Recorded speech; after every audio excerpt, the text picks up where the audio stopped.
Hello and welcome to episode 2 of our Colony Showcase series. Today we're looking at this lovely Folktails colony submitted by Karen Tippett.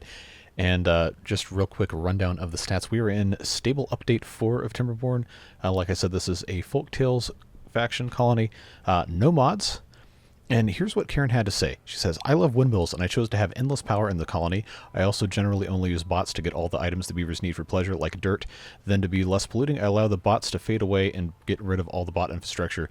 She says she's not a capitalistic type person.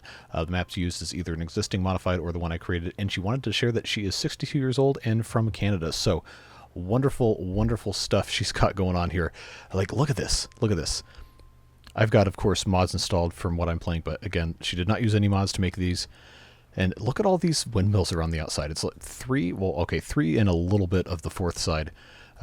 Filled with windmills, got some gravity batteries. And if we take a look at the power stats here, it's not going to show me the link stuff unless I get to here. Yeah, 31,000 HP being generated by all of these large windmills. Quite a bit. And it looks like these gravity batteries they don't have a ton of room to go down, but they do have enough. So if there's no wind, they will just very, very slowly discharge. And they don't look like an eyesore, which I really, really appreciate. Obviously, if you've seen the videos, you know my disdain for the gravity batteries. But the overarching theme of this colony, I feel like, is just really natural feeling aesthetic of design. It feels very organic the way things are laid out. Like, it's not overly structured, but it's also not disorganized. Like, things are actually put together very, very nicely. If you take a look at how everything is stored, there's a nice hierarchy here of different things with the different storages. You got pretty much everything you're going to need in multiple places around the map, nicely organized here in the medium storages. And in addition to right here, there's a number of them scattered throughout the map. You can see just different storages kind of in different spots. Looks like we've got a whole bunch of food and things here. And what I appreciate is that there's just so much of everything everywhere. It's not really divided into too much other stuff. You've got nice areas of specific crops being grown, but it is intermixed really, really nicely. You got some farming of oak trees here, but then right next to it you have some what seems to be naturally occurring pines and maples and all sorts of other stuff. And everything is just really, really mixed in nicely. You have some fun recreational stuff like these carousels. And you've got nice, isolated, kind of, I guess you call low-density beaver housing here, where everything is just nestled nicely in neighborhoods, and you have different things for the beavers to go and do. And it feels really authentic, really lived in. A whole lot of care has gone into this, very obviously. And you have, of course, monuments. Wow!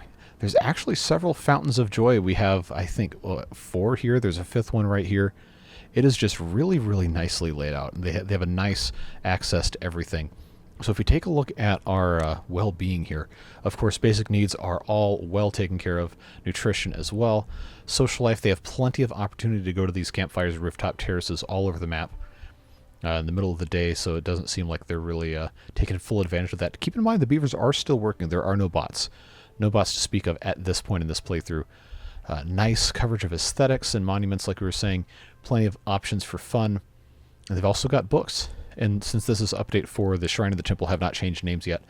But they have great access to all of that. If we zoom in, you can see there's plenty of temples and different things just kind of organically integrated, which again is what I really appreciate about this. It's just a really, really nice looking thing. And of course, Lido's in just random spots like you'd expect to see in an actual organically grown colony here. Very, very nice job.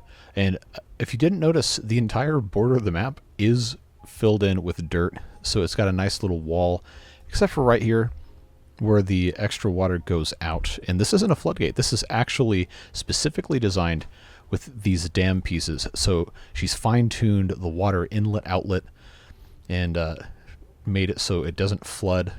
And in a drought, obviously some of the stuff's going to dry up in a drought, but everything is just very, very nicely irrigated.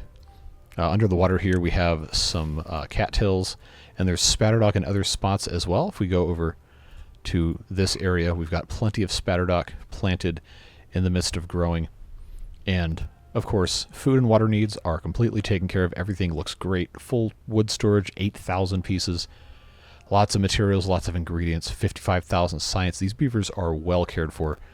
Everything is looking fantastic.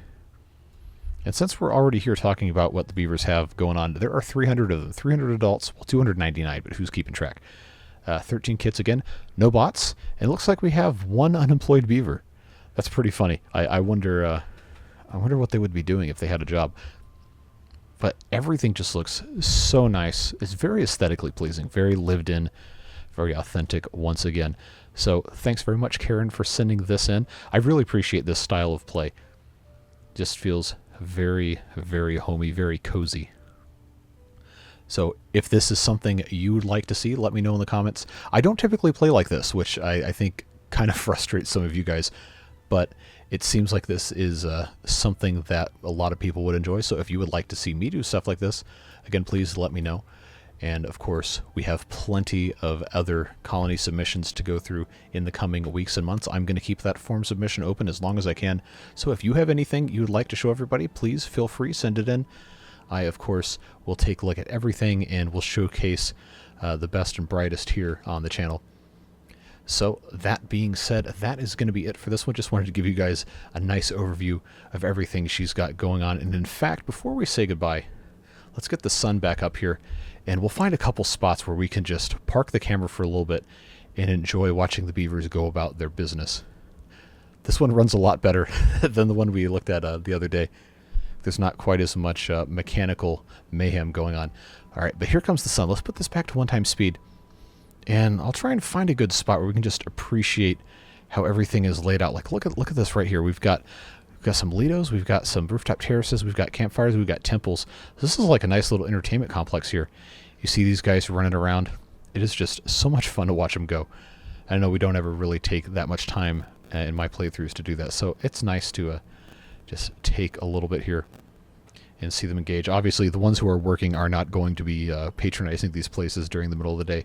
So just for the sake of seeing what happens, let's take these working hours away and see what these beavers are going to want to spend their time doing. And you also have all these little details here, like these scarecrows and the shrines and everything. Just really, really lovely stuff. Actually, the district center area, if I can remember where that is, yeah, I thought this was really cool. Just the way this is all laid out. It's really, really pleasing. And there's actually some extra space here she hasn't fully used. So I wonder what was going there. Don't know. But just the way this is organized is really, really nice. It looks like these sunflowers, wait, were they flooded? Oh, it was. Okay, well, I guess they might get replanted at some point in the future. But yeah, this is just really, really nice. The way they just kind of blend into the environment. Got little pathways through trees and around buildings and stuff. Very, very nice stuff. So let's see who decides to take advantage. These guys just sitting here enjoying their time. But yeah, so thanks for being here. Appreciate you. As always, Beard Boosters as well, and all of their fantastic support. This is the first video published in 2024, so I hope that you and yours are having a wonderful New Year's celebration, and we'll look forward to seeing you again soon for another one of these fabulous colony reviews and some more Timberborn content. Thanks again to Karen for sending this in. Really appreciate you and all of your efforts as well. So whatever it is you're doing, have a safe and a fun time, and we'll see you in the next one. Bye-bye.